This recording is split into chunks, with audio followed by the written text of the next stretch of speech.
Welcome to Betting Bananas with the ruthless Elle Dawson, Ryan the Corner Man Quinn, and Dave Van Auken. What's up, guys? The red light is literally on. We are live. We're not live to tape. We're live.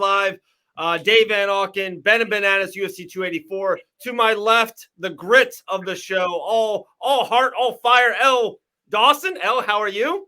I'm doing great. So excited for this card, guys. Back-to-back days? Did we do this yesterday a little bit too? Yeah, just very short hour. There we go. I was like, let's do it for 15 minutes. We went for 50. The heart of Betting Bananas, the cornerman. Guys, go check him out on YouTube. Loving his stuff. I do like 2 videos, 3 videos a day. I can't keep up with my man. Ryan, how you doing, brother?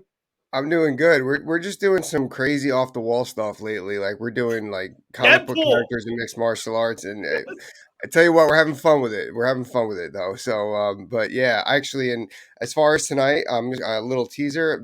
My lock of the night was hard to pick tonight because there's so many damn fights that I feel really good about.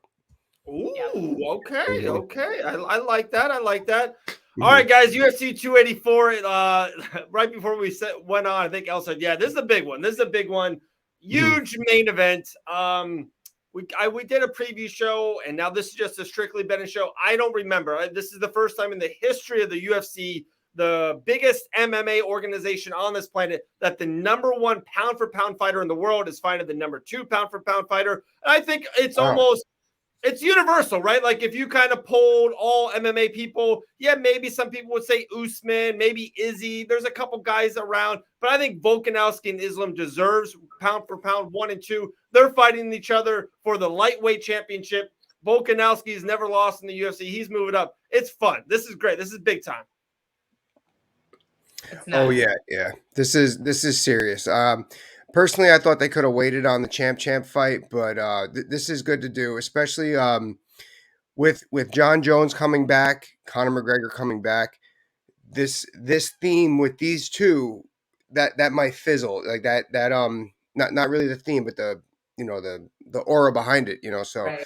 It's the right time to do it. If you wait till the summer, it could all go away, and as we know, timing is everything. So I'm really looking forward to this fight. Yeah, absolutely. And I'm glad we still have this fight too, because like we kind of got robbed as the fans of Whitaker versus Paulo Costa, which was supposed to happen. And then one of the fights I was looking forward to was Zabira versus Joel Alvarez, which obviously Zabira is still on the card, but I don't think it's going to be quite as much fun as the originally booked fight. So I'm glad we've got a killer co-main and main event. It's funny you say that. I was going to say that. Okay, let's start with it right off the bat. And guys, by the way, I'm a little busy. I think people know this. I hit the wrong button. We're recording, of course. We're going to put it on all of our platforms, but we aren't live. I'm sorry. I was going to ask questions to the people and everything. It's my I was looking to see if there was comments too. I know. Real quick. So I won't ask the fans. I'll ask you guys. The main event, what are the records of those two fighters in the UFC? You guys have a rough guess? What do you think? What's Islam's record? What's Volkanovski's record? I think Islam it's either 18 or 23-1. No, just in the UFC. Just in the UFC. Just in the UFC. I know Islam has a loss in the UFC. Yeah. No, Islam that was his only loss early. First fight. Only loss on his record. Yeah. Islam's 12-1 in the UFC. Volkanovski's 12-0. Like that's incredible. 24-1 combined record. Another fun one, co-main event. I think this fight is being super, super underrated. Everyone's talking about underpromoted. The main event, Emmett versus Yair Rodriguez, featherweight interim championship. What do you guys think is Josh Emmett's UFC record? Man, you're putting me on the spot tonight, Dave. He's 9-2 under the UFC banner. And how about Yair Rodriguez? Do you know Ryan? No, I know. I have one loss in the back of my head that he had, but I don't know his record. 9-2 as well, the same as Emmett. Point is 18-4. If you guys want to combine it, guys, it's like 40-5. Like just think about 4 fighters, top of the class, 40-5. That's insane. Like that is, it doesn't get much, higher level than this. You just reminded me of a funny gym story. I have to cut you off and share, and like Oh, I still think about that. All right, so I won't name his name. He ended up being a good kid, but he was just like one of those good kids that's like a little too excited about things. He's kind of annoying. This was that guy. So he had his first pro win. He moves down to American Top Team. He's 1-0. He takes a picture with Sapo, who has like 60 wins, and then he has a picture with like two other people. One has 15 wins, the other guy has 25 wins, whatever. And then I see on his Facebook the next day, look at this picture, over 100 wins between the four of us. yeah, yeah. There you go. Really? I like that. I Anyway, considered one. yeah. I So like you're that. 24-1, and that just made me think of that analogy. Anyway, all right, back to business. Sorry. All right, there we go. I just like, we'll get into best bet. We're coming into it right now in 30 seconds. Underdog and 3-5 parlay. I just wanted to show some like limelight to Emmett, Yair, Islam, and Volk. That's insane. These are four of the top fighters in the world. All weights are super close as well, too. 145, 155. So it should be fun. All right, best bet on the board. Let's go into it. Elle Dawson, take it away. Let's win some money. Let's get a lock here. What's your best bet on this card, UFC 284? I decided to stay away from the co-main and the main event early with my picks. And I think this one actually has a lot of value. I'm taking Tyson Pedro by KO or TKO finish. I think Bukauskas is taking this, he's taking this as a return fight on super short notice. He's had chin issues in the past, like we've seen with his fight with Jimmy Crute. And Tyson is just an absolute monster in this division. He has incredible power, incredible technique, and speed. I think he's going to get it done. He's a very dangerous guy for a short notice guy to last 15 minutes against. Love it. Love it. Love it. Great pick, Elle. Ryan, best bet on the board, my man, UFC 284. All right. Like I said, I had a lot. I felt really good about a lot of these. I broke down to what my best bet is. Elle Tyson was one of mine, but I stayed away from that. I did consult with a buddy of mine at MMA Oddsbreaker, Mike's MMA Picks. Check him out, guys. But so I got Jamie Malarkey winning over Francisco Prado. I don't usually harp too much on the age disparity, but it's a little different when you're 20. Like I had a different body at 28 than I did at 20, and I feel that Jamie's just had much tougher fights. He's had more fights, and this is not the place to win or learn. This is the place where you win or lose, and I think that's going to happen to Francisco Prado here on Saturday night. I love that. I like that too. Yeah, Jamie is as tough as it gets too. He's kind of he's one of those guys you want to bet on. You're going to get your money's worth. Like he's going to put it all on the line for them. So there you go. 2 for 2. I'm liking it. Underdog plays. I think Elle Dawson knows my underdog on this card. We're not on the same page of it, and that's what makes the world go round, and we love it. Elle, what's your underdog though? What's your play on this one? I think I might know, but where are you leaning? My underdog play is Parker Porter. I think people are counting him out because he was knocked out by Dawkins, but that was also on short notice. And I think people look at Justin Taffa and they give his power way too much credit. Like the guys that he's knocked out, I think he only has 2 knockouts in the UFC, and neither of them are even in the promotion anymore. Like he's not knocking out high-level guys. Porter has the cardio advantage and he has the wrestling advantage. And Taffa gets tired fast. He throws everything. He's not a volume guy. He throws everything into every strike. And I think a guy who's able to come in shape this time, and Parker Porter is going to be able to use his volume to wear down Taffa and get it done. I like that. Okay, Parker Porter on the underdog play. My man Ryan Quinn, what is underdog play? UFC 284. Take it away. I couldn't believe Josh Emmett was an underdog. I just, I know that Yair is good, but I was like, man, I feel like Josh, like last time he fought, we were arguing if he's going to get a title shot, and I'm just like, I like his jab. I know that Yair could kind of have a very imposing game, but I don't think that Emmett's I don't think he's going to fold to that. I think that he's going to impose his will coming down the middle, and he's going to edge his way to a decision. So that's my underdog pick of the night. I like that a lot. I do. I really started looking into this fight, and I guess we're here, so let's kind of hit that a little bit. 3-5 parlays. We'll probably get into the main event. With Josh Emmett and Yair, I think Josh Emmett, I think he even knows it's one of those things. He knows this is his shot, right? This is his only shot for a championship, and then another big fight with Volkanovski. Yair is still 30, and I feel like Yair still got maybe more time to play and go back and forth. Also, here's my two things, and I mentioned it with 9-2. Josh Emmett has some really high-level wins, some great fights, 15-minute, 25-minute wars, Calvin Kattar, Shane Burgos, Danny Gay, so on and so on. Yair Rodriguez, right? His two biggest wins, his two best wins, if you go on his Tapology, the Korean Zombie, that he was losing the fight until he got a up elbow, one of the greatest knockouts in the history of the sport, with literally 1 second left. And I know you have to give him credit for that, but he was losing that fight.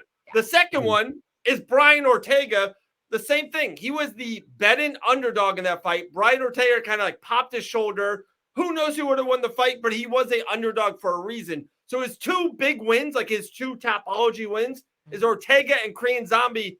And like where they wins, I'm not too sure. I just don't know if Yair is that level. There's levels in this game, and I don't know if Yair is it. I like Josh a lot. That's my 2 cents. I like that. I told you yesterday I've been going back and forth. Today I've kind of been leaning Yair, but you could persuade me with that to head back the other way. I've been back and forth. I think that's a hard. You will bet Josh. You will. No, that's a hard one to play for me. Like I think I'm actually leaning towards the over as a good play for that fight. Yeah. The more I think about it, I think that fight will go the distance. Like both guys are pretty darn durable in competitive fights against people with heavy power, which they both have. And I think they'll both respect each other's power. So if you're going to play that, like that's my best suggestion, because I really think that's a pick'em fight. And I say this all the time, and now that's a great point, like always, in a pick'em fight. And I'm leaning Emmett, maybe 55 or 60 to 40, 45 to Yair. So I'm leaning Emmett. But I always say this all the time. If you're like one of these, like, well, this is a great fight, this is a coin toss fight, Josh Emmett's plus 160. Like that's where your money, if you're going to coin toss something, you put $100, you're going to win 160. Yair, the last time, he's won minus 185. So if you put $100, you're winning 55. Like in a coin toss, that doesn't seem right. Like I want my coin toss to be 100 to win 100 or even more. So I think with that being said, and kind of going back and forth, if you think like any fight, if it's like, hey, this could go this way, it's not, this is a coin toss, give me the underdog. Like give me that plus money type of fighter. And I just think Emmett, 4 years the older, I just think this is his time. I think he knows this is his time. Big fight. Elle, we talked about this fight. Josh Emmett looks incredible. Like he's always looked good and muscular. I've never seen him look this good. I can't wait to see the weigh-ins. He looks awesome. Josh Emmett, co-main event. Lock it in. All right, 3-fight parlay. Elle Dawson. I think it's been like a couple weeks. Let's nail this one. All right, let's go. Don't jinx me. All right. So first leg of my parlay, I have Loma Lukumi to win over Elise Reed. I think Elise is just too hittable. Loma is definitely the better striker in this matchup, and she has really great takedown defense too. So I just think that she's going to be able to deal with Elise's game everywhere. Elise is more of a grinder, and it's really, really hard to do that to a girl like Loma, who has she's incredible in the clinch, and she's got really good takedown defense. Second leg of my parlay, I have Jack Della Maddalena to win over Rude Boy. Rude Boy's been knocked out in the past. I know he's also a dangerous fighter, and he has great grappling as well, but Jack Della Maddalena has also shown that he is no scrub on the ground. He can wrestle. He has dangerous submissions there. That kid is just a stud. Like, I'm convinced he is the future. He's one of my favorite prospects that came off last season of Dana White's Contender Series. And for the third leg of my parlay, this is where all the value comes in on this pick. You got to play Islam in your parlays, guys. There's not a ton of value to just play him on the money line. This is where the value is going to come in. You can play. I would even play him by inside the distance, but even just adding him to your parlay, like that's a lot, guys. All right, there we go. So while you were doing that, Elle, I was putting in the old iPhone machine. It's one of those things. It's got the internet on, phone on, and my bank's on. It's got everything. It's awesome. iPhone, go get one, right? Lomo, Jack Della, and Islam. It's a plus 125, which like people might be like, but like that's awesome. Like if you're gonna get Islam, who if you talk to 100 people, 95 people are like, dude, that's a lock. Jack is probably the prospect on this card. I really do like Randy Brown. I'm just going to kind of say that a lot, but I do like Jack. He is the prospect of this card. And then, yeah, tell me that Lomo pick is so safe. Like, that is a safe 3-fight parlay. I know it's not crazy odds, but I like it. You can even add to Loma. You can add that by decision because that's almost a for sure lock. Right. Even though I think she's capable of finishing Elise Reed, she's just a decision machine. She's super safe. She's very calculated. I think that's a lock as well. I like it. Okay, plus 125. I like it. Ryan, 3-fight parlay, my man. Take it away. All right, we got a little piggybacking here. I'm going to do my first leg, Tyson Pedro over Modesco, Boskaskis. Elle already went into it. My second leg, I have Parker Porter and Justin Tafa going the under. One of those boys is going out in the first round. I truly believe that. Just by the way I've seen them both live and die by those big right hands, those big lunch boxes that the heavyweights sling. And now the third leg, I need a little help here, Dave. What is the over under for Islam Makhachev versus oh my God, why is his name slipping me? He's freaking fighting. Alexander Volkanovski. All right, so the over. Oh, see, at least I'm not like Dana White. See, I forgot the other guy here. So under 2.5 rounds is plus money. Over 2.5 rounds is minus 165. I got over 2.5 rounds. I've been saying over 2.5. Yeah, I have it ending in the championship round. So I'm gonna go Parker and Justin in the under, Tyson Pedro, and then I have Islam inside the distance. Okay, so look at Ryan. I like this one a lot. Parker, we talked about the Pedro. Okay, the under. So your parlay, you're at plus 270. So that's pretty good right there, and especially Islam with the over 2.5, 2.5. I'm writing this down. Permanent black marker plus 270. All right, I really think Islam's going to finish him. I think Islam will do it inside the distance. I just think that he's going to wear on Alex, and that's the only reason why I think it's going to end in like minute 12 and a half on, because I think that he's going to get felt it coming. I knew it. Oh boy. So I think I'm a pretty stand-up guy. And I've been saying all week that I have Alexander Volkanovski. And what kind of man would I be? What kind of father, role model would I be if I didn't step up and go all in on this? I know you guys are on Islam. I know last time I was the lucky winner and you guys had to do it. I will put the banana hat on the line. I'm going with Volkanovski on one of the big upsets. I don't think it's the biggest upset in the history of the sport, like DC said. I think it's a big upset. No. I think Volkanovski is going to champ in Australia, his hometown, the biggest fight in Islam Makhachev's life. I got Volkanovski in a decision win. I don't think he's going to finish him. If he does, that's awesome. But I got Volkanovski winning this fight. Banana bet. You guys accept or deny? Absolutely. I accept it. That bet. You better hope. Let me tell you publicly for the third time this week why you're 100% wrong. Yeah. Let me steal your thunder real quick, Elle. All right, first of all, you better hope your boy Alex is a stand-up man as well, because if it goes to the ground on Saturday, it's lights out, buddy.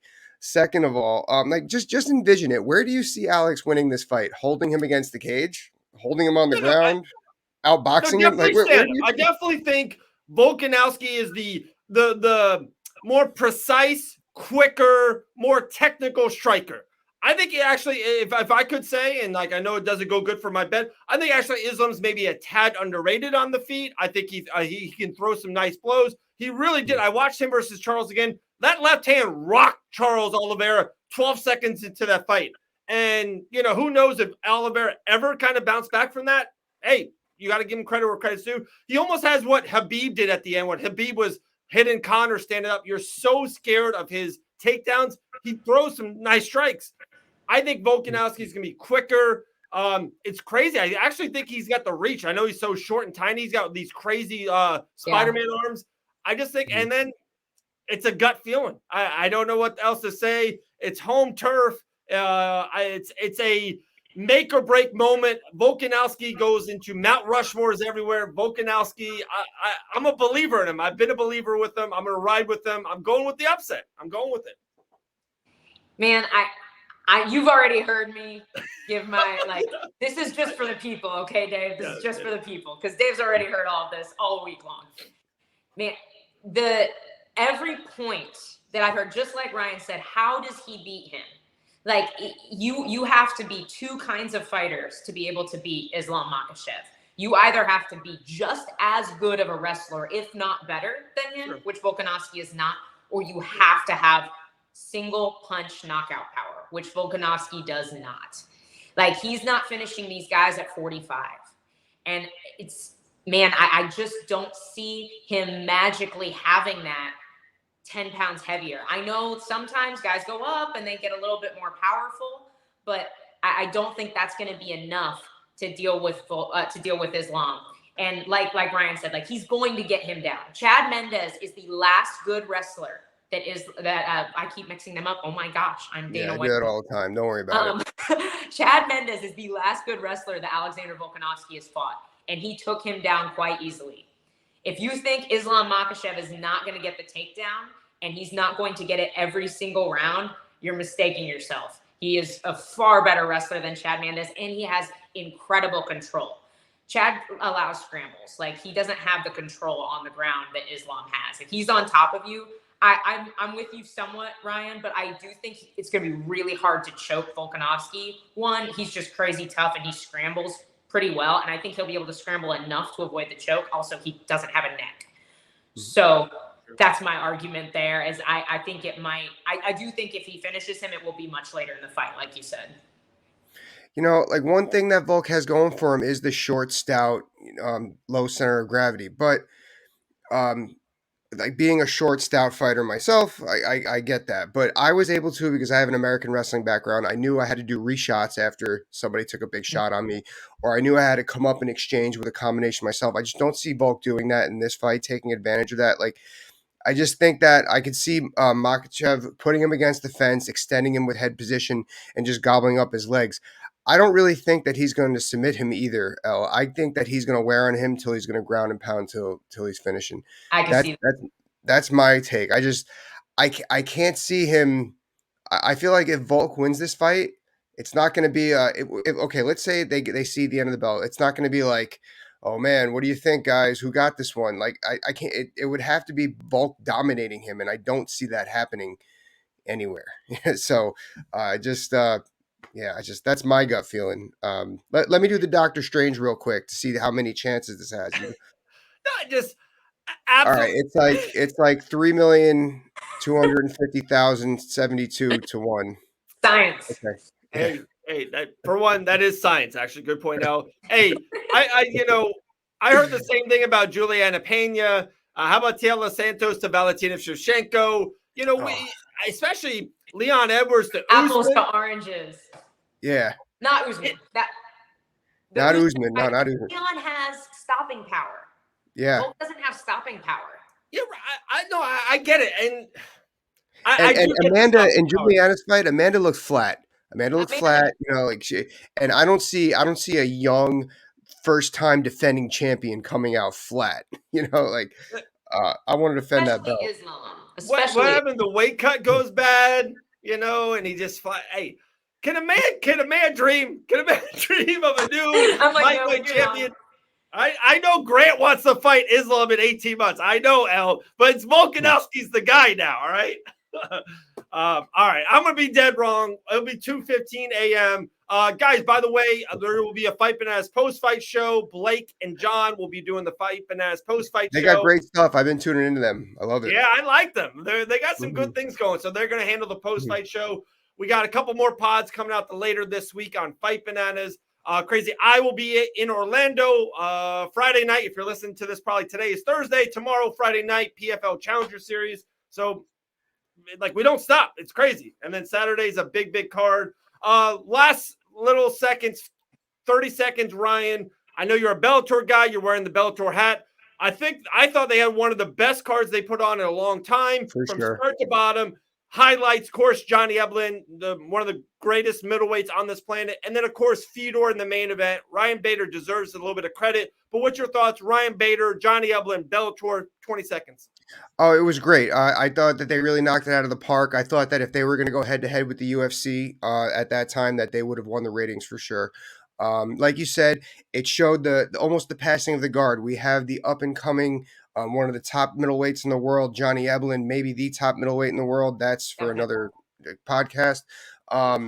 And then you have Fedor, and there's that picture. I got emotional seeing that picture of all the legends in the cage taking that picture, because like that was my childhood. That was like, and I'm like, man. And then I'm looking back, and I'm going over my career, and I'm like, I know these people. I have some of their numbers in my phone, and it's just like it was just an amazing. Bellator did it right. Good job, Bellator. Yeah.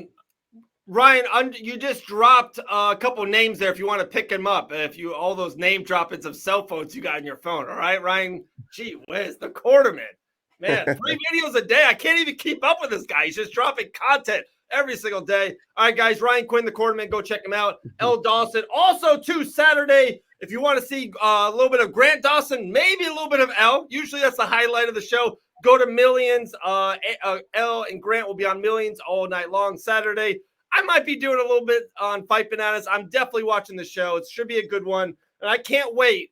From a week from today, Ryan and Elle wearing a big banana hat when Alexander Volkanovski becomes the new UFC lightweight champion. No bananas here. No bananas. I am not worried.